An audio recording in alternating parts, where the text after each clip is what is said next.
এদেরকে তো আবার গুলি করবে। আমরা কি কিছু করতে পারি না? কারো বাপের প্রয়োজনে আমরা এখানে আসিনি। এই সুপ্রিম কোর্ট বারের আইনজীবী আখি আকান্ত, তাকে আমরা সবাই চিনি। সে এখানে নিয়মিত প্র্যাকটিস করে।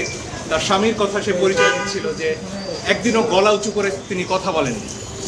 শেরপুরে ছিলেন, তার সন্তানকে স্নান করাচ্ছিলেন দুপুরবেলা, 100 পুলিশ এসেছে, তাকে ধরে নিয়ে গেছে, গায়ে কাপড়টা দেওয়ার সুযোগ দেওয়া হয়নি। কেন নেওয়া হয়েছে জানেন? কারণ সেই আখির স্বামীর ভাই নাকি বিএনপি করে, এবং আজকে একই কার্ড খেলা হচ্ছে যে আমার বাবা কি করলেন সেজন্য আমি দায়ী। সারা আপা, তার বাবা ডক্টর কামাল হোসেন, হ্যাঁ, তাকে নিয়েও আজকে প্রশ্ন উঠছে, এবং আমরা নাকি বিশেষ উদ্দেশ্য চরিতার্থ করতে এখানে এসেছি। লিপি আপা আরও ভালো বলবেন।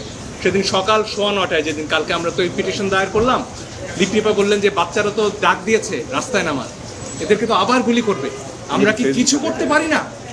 এই একটা প্রশ্ন থেকে একজন আইনজীবী হিসেবে দায়বদ্ধতা থেকে আমরা এসেছি।